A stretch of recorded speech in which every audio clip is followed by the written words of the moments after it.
Գիրք ծննդոց, գլուխ 47 Ապա Հովսեփը եկավ ու պատմեց փարավոնին և ասաց. Իմ հայրն ու եղբայրները իրենց հոտերով ու նախիրներով և իրենց ամբողջ ունեցվածքով եկել են Քանանի երկրից և ահա Գեսեմի երկրում են։ Եվ իր եղբայրների միջից 5 մարդ վերցրեց և նրանց ներկայացրեց փարավոնին։ Եվ փարավոնն ասաց նրա եղբայրներին. Ի՞նչ է ձեր գործը։ Եվ նրանք փարավոնին ասացին. Քո ծառաները հովիվներ ենք, և մենք, և մեր հայրերը։ Նաև ասացին փարավոնին. Եկել ենք այս երկրում որպես պանդուխտ, որովհետև քո ծառաների համար արոտավայր չկա, Քանանի երկրում սովի սաստկանալու պատճառով։ Մենք հիմա խնդրում ենք, թող ծառաներդ Գեսեմի երկրում բնակվեն։ Եվ փարավոնը խոսեց Հովսեփի հետ ասելով. Քո հայրն ու եղբայրները քեզ մոտ են եկել։ Քո առաջ է Եգիպտոս երկիրը, քո հորն ու եղբայրների երկրի ամենալավ տեղում բնակեցրու։ Գեսեմի երկրում թող բնակվեն։ Եվ եթե գիտես, որ նրանց մեջ գործունյա մարդիկ կան, իմ հոտերի վրա վերակացու կարգիր նրանց։ Եվ Հովսեփն իր հայր Հակոբին բերեց և ներկայացրեց փարավոնին, և Հակոբն օրհնեց փարավոնին։ Փարավոնն ասաց Հակոբին. Քանի՞ տարեկան ես։ Իմ պանդխտության տարիների օրերը 130 տարի են։ Քիչ և ցավերով լի էին իմ կյանքի տարիները, և չեն հասնի իմ հայրերի կյանքի տարիների օրերին, իրենց պանդխտության օրերում։ Հակոբն օրհնեց փարավոնին և դուրս եկավ փարավոնի առաջից։ Եվ Հովսեփն իր հորն ու եղբայրներին բնակեցրեց և նրանց ունեցվածքը Եգիպտոս երկրի ամենալավ տեղը Ռամսեսի երկրում, ինչպես որ փարավոնը հրամայել էր։ Եվ Հովսեփը կերակրում էր իր հորն ու եղբայրներին և իր հոր ամբողջ տանը, հաց տալով նրանց ընտանիքներին։ Եվ ամբողջ երկրում հաց չկար, որովհետև սովը շատ սաստկացավ։ Եվ Եգիպտոս երկիրը և Քանանի երկիրը սովի պատճառով թուլացան։ Հովսեփը հավաքեց Եգիպտոս երկրում և Քանանի երկրում եղած ամբողջ փողը այն ծախված պաշարով, որ նրանք գնում էին, և Հովսեփը փողը տարավ փարավոնի տունը։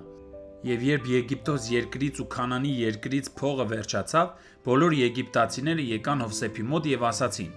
Մեզ հաց տուր, ինչու մեռնենք քո առաջ, որովհետև փող չկա։ Եվ Հովսեփն ասաց. Ձեր անասունները բերեք, և ձեր անասունների փոխարեն տամ ձեզ, եթե փող չկա։ Եվ նրանք իրանց անասունները բերեցին Հովսեփի մոտ, և Հովսեփը հաց տվեց նրանց ձիերի փոխարեն, և ոչխարների փոխարեն, և էշերի փոխարեն, և այն տարի նրանց հացով կերակրեց, իրենց անասունների փոխարեն։ Այն տարին լռացավ, ու հաջորդ տարի նրա մոտ եկան և ասացին նրան. Մենք մեր տիրոջից չենք թաքցնում, որ մեր փողը վերջացել է,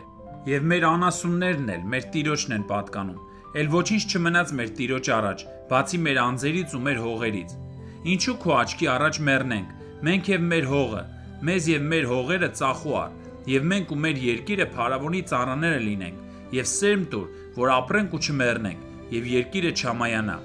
Եվ Հովսեփն ամբողջ Եգիպտոս երկիրը գնեց փարավոնի համար, որովհետև եգիպտացիները ծախում էին ամեն մեկն իր արտը, քանի որ սովը սաստկացել էր նրանց վրա, և երկիրը փարավոնինը եղավ։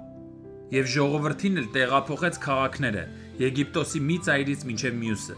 Միայն քրմերի երկիրը չգնեց, քանի որ քրմերը փարավոնից մի որոշակի բաժին ունեին և ուտում էին իրենց հասանելիքը, որ փարավոնը տալիս էր նրանց։ Այդ պատճառով էլ իրենց հողերը չծախեցին։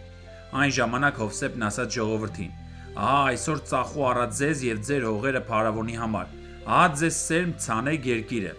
Եվ բերքի ժամանակ 5-ից մեկը փարավոնին պիտի տաք, իսկ 4 մասը ձերը կլինի, որ արտի համար սերմ և ձեզ համար ու ձեր տանը եղողների և ձեր երեխաների համար ուտելիք լինի։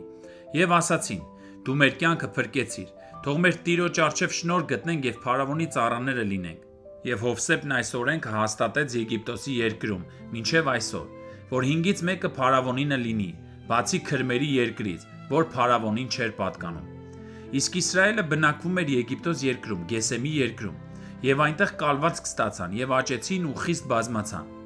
Եվ Հակոբը Եգիպտոս երկրում 17 տարի ապրեց, և Հակոբի կյանքի տարիների օրերը 147 տարի եղան։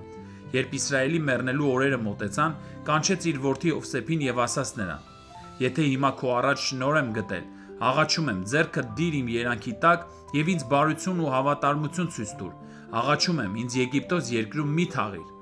այլ թող իմ հայրերի հետ ննջեմ, և դու ինձ Եգիպտոսից դուրս հանիր և ինձ նրանց գերեզմանոցում թաղիր։ Եվ նա ասաց. Ես քո ասածի պես կանեմ։ Ասաց. երդվիր ինձ։ Նա էլ երդվեց նրան, և Իսրայելը մահճակալի սնարին խոնարհություն արեց։